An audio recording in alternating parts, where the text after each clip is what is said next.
Natalie Berg and Bryan Roberts. Walmart. Key insights and practical lessons from the world's largest retailer. Walmart is not just a retailer. It is a phenomenon. If Walmart were a country, its GDP would be greater than Norway's. The company is the world's largest commercial employer, and it manages just slightly fewer people than does the Chinese military. Yet, how did Walmart, a company with hundreds of billions of dollars in profits each year, secure its market position and its success? 1. Walmart delivers low prices by increasing scale and ruthlessly focusing on efficiency. How did Walmart become the largest retailer in the world? There are two core principles responsible for the company's success: low prices and broad selection.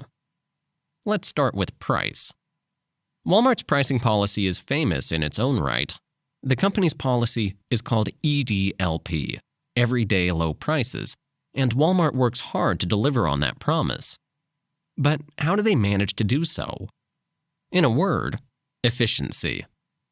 Walmart is ruthless in taking every possible measure to cut its costs and lower its prices. Here's just one example. In the early 1990s, deodorant was packaged in cardboard boxes. Walmart saw this as an unnecessary cost, as the extra packaging took up precious shelf space and wasted fuel in transport, making shipping more costly. So Walmart asked deodorant suppliers to sell their products without boxes, and as a result, the retailer saved 5 cents on every deodorant sold. Scale also plays an important role in Walmart's commitment to low prices. Buying and selling higher volumes of goods allow the company to reduce prices. This may seem counterintuitive, in that we typically assume that selling a product at a lower price leads to lower profits, but that's not necessarily true, as Walmart knows well. Let's say you buy an item for 60 cents and sell it for $1, rather than $1.20. By pricing the item lower, you'll sell 3 times as many items. So, although you're earning less per item, you earn more overall. It's also worth noting that there's another advantage to scale. In Walmart's case, the larger it becomes, the more bargaining power it has with suppliers. Walmart has such market clout that suppliers simply can't afford not to place their products on the retailer's shelves. Thus, suppliers sell to Walmart at lower prices, which allows the retailer to pass on the savings to customers. 2. Walmart's coup was to recognize that rural communities were being underserved by retail outlets. Have you ever visited a Walmart store? You can't help but be astounded by the enormity of the store itself, the endless aisles of goods. A typical Walmart supercenter carries around 100,000 products in a 54,000 square foot space. In other words, Walmart's assortment of retail goods is without peer. This is especially astonishing if you consider that Walmart first got its start in mostly rural areas of the United States. The company opened its first store in the small town of Rogers, Arkansas. What sort of business strategy is that, opening in a rural outpost? Walmart management realized that rural, often low-income areas were neglected by other retail chains. Conventional corporate wisdom assumes that unless there are 50,000 potential consumers in a general area, a big store won't turn a profit. Thus, rural areas were left dependent on smaller, local retail stores that carried a limited range of products and closed on Sundays to boot. But Walmart proved that a giant corporate-owned retailer could not only survive, but thrive in rural areas. Walmart realized that customers would be willing to drive 70 miles or more to buy a significantly discounted lawnmower, for instance. By carrying a broad assortment of goods catering to every possible need, Walmart could reach customers who lived both near and far. Walmart also introduced its own private labels, such as Sam's Choice, to sell alongside popular national brands. Private label products are essentially equivalent to well-known brands, but are less expensive, as the costs of advertising and marketing are considerably reduced. It's worth noting that, although having a broad assortment of products benefits Walmart, there's a drawback to having too much choice. That is, customers might get overwhelmed, and consequently buy nothing at all. Sometimes less is more. For instance, when Walmart Canada removed 2 peanut butter brands from its shelves, sales of the remaining 3 brands rose. 3. Walmart eliminated middlemen and developed close collaborative relationships with suppliers. Another factor that makes Walmart successful is its approach to working with suppliers. Unlike many other retailers, Walmart doesn't work with middlemen.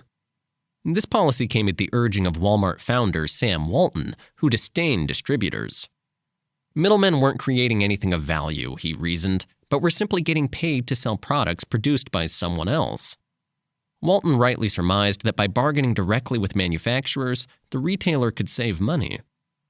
Thus, Walmart developed its own supply chain capabilities and cultivated direct relationships with vendors.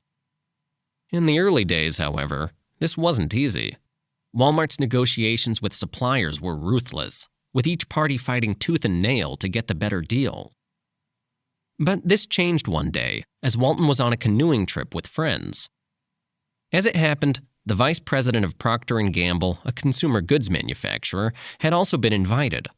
Over the course of a friendly conversation, the two realized they had the same objective, creating the best possible experience for the consumer, yet had different ways of achieving it.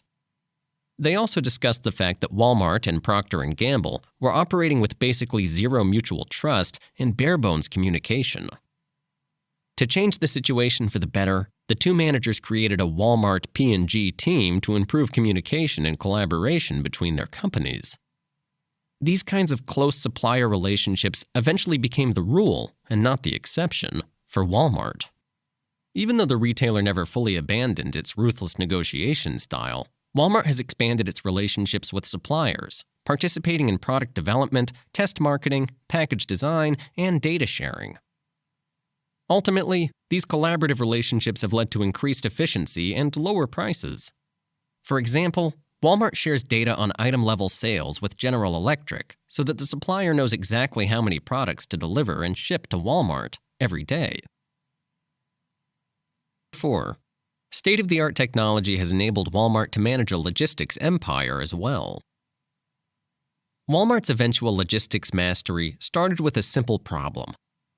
Since its first stores were located in rural, isolated areas in the southern United States, many distributors found it unprofitable to deliver goods to Walmart stores. But Walmart made a virtue out of necessity. If no one wanted to deliver to its stores, the company would do it instead, setting up its own distribution centers complete with a fleet of trucks. Today, the scale of Walmart's logistics empire is unprecedented. It has more than 40 regional distribution centers, each over 1 million square feet. And each distribution center works around the clock to deliver goods to between 75 and 100 stores within a radius of 250 miles. What's more, it takes some 85,000 employees to keep the entire logistics train moving along. You might wonder, how on earth can Walmart manage such an operation? Well, it all comes down to technology. Walmart, from the start, embraced state-of-the-art technology and supply chain innovations. In 2006, Walmart introduced the Remix project to improve merchandise flow and availability rates. In the past, Walmart had 2 different distribution networks, one for dry groceries like cereal and another for household merchandise like paper towels. Both of these networks, however, included fast-selling items and slow-moving ones. Yet, Walmart realized that the slow-moving products were gumming up the works, preventing other fast-selling products from getting to shelves quickly, possibly leading to losses in sales. So Walmart set up high-velocity distribution centers for fast-moving goods in any product category. When a store is aware that a product is running low, it sends data to the closest distribution center. Trucks are packed with the required goods and brought immediately to the Walmart shelf, with no time lost. 5. Real-time data mining keeps Walmart shelves stocked and even anticipates future needs. Walmart's focus on technological innovation has put it ahead of the competition, as it has made the retailer much more efficient, therefore enabling better service and lowering prices. The company's technology tracks every single item in its stores. And when shelves run empty, a computer automatically alerts a warehouse that an order needs to be placed and shipped. Importantly, this system generates unparalleled amounts of data, enabling astounding real-time inventory visibility. This data has an immediate impact on merchandise planning. Here's a fantastic example. When Hurricane Ivan was about to hit Florida, Walmart's algorithms predicted there would be high demand for Kellogg's Strawberry Pop-Tart toaster pastries. The retailer's computers notified distribution centers, and the products arrived in time to allow Florida families to stock up on Pop-Tarts before the storm. Yet, the retailer doesn't simply keep its data to itself, but openly shares some information with its suppliers. This way, suppliers not only know which products sell well, but also can pull accurate information about which items sell well on which days and in which stores. This enables suppliers to plan their production more efficiently and better coordinate inventory levels with Walmart. With this sort of streamlining, Walmart can reduce not only waste, but also the labor costs associated with storing inventory, which all translates into cheaper prices for the end customer. Tight relationships with loyal suppliers, an end-to-end logistics empire, state-of-the-art technology, these are the reasons why Walmart is at the top of its game. But what's ahead for the retailer? Keep on listening and find out. 6. To reach its full potential, Walmart needs to reach more city dwellers and international shoppers. Walmart may be the biggest retailer in the world, but the company is still far from reaching its full potential. There are still two large categories of potential customers to which Walmart hasn't successfully reached out: residents in U.S. cities and international shoppers. As we mentioned earlier, Walmart got its start in rural, lower-income areas. To grow, Walmart needs to expand to urban centers, especially as there are many underserved urban areas that lack access to fresh, affordable groceries, for example. Since some 23 million consumers live in such areas, the strategy holds huge potential. And even though Walmart plans to open 300 stores in urban areas by 2016, success is not guaranteed. As of today, there is not a single Walmart in New York City, and it's easy to see why. Walmart supercenters are gigantic, and the real estate costs alone would be astronomical.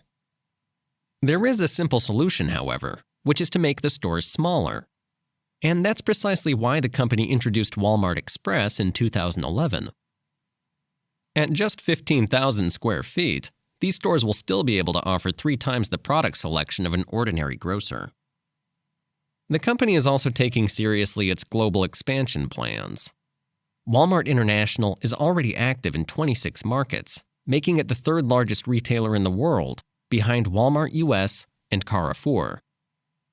But there's still more that the company could do to reach out to some 4 billion untapped global customers.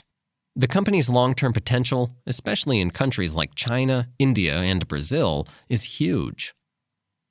For now, Walmart International has entered such markets but doesn't yet dominate them. In the future, however, Walmart International might surpass its U.S. counterpart as the biggest retailer in the world. 7.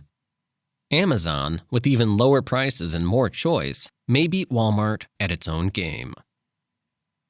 How to reach new customers isn't Walmart's only challenge. A more serious challenge already looms.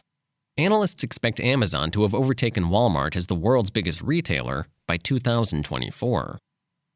There are 2 reasons why this is a possibility. First, Walmart has egregiously neglected e-commerce. And second, Amazon is beating Walmart at its own game when it comes to price and assortment. Walmart's online sales today hover near $6 billion, which is small when compared to Amazon's $34 billion in annual sales. The question is, how could Walmart miss such an obvious source of revenue? In part, Walmart has focused its attention on expanding its supercenters, which in general perform quite well. But there's also another reason for Walmart ignoring the internet. A decade ago, when the retailer tried experimenting with online technologies, its core customers weren't interested. In 2004, Walmart launched an online music store to compete with iTunes. However, since the typical low-income Walmart shopper didn't yet have internet access, the project was a flop. So Walmart has its reasons for coming late to the online game. But that's not the only factor at play. The second reason Amazon may surpass Walmart is because it's already surpassing the retailer at its core strengths, offering lower prices and a broader assortment of products. Consider this example. When Wells Fargo compared two baskets of goods in 2011, one purchased at Walmart, the other on Amazon, the financial services company found that the basket from Amazon was 9% cheaper, even when factoring in shipping costs. Another comparison found that when it comes to assortment, Walmart only offered 96 different types of camcorders, whereas Amazon offered 2,016. And this trend holds true more generally, in that the online retailer offers approximately 14 times more products than Walmart. In other words, Amazon is not only a fierce competitor, but also a worthy foe. The book's key takeaway is that if there's a single secret to Walmart's success, it's that the company is ruthlessly efficient in all matters. Whether maintaining a broad mix of products, managing logistics, holding negotiations with suppliers, or mastering state-of-the-art technology, efficiency is Walmart's key organizing principle, all for the sake of offering customers the lowest prices possible.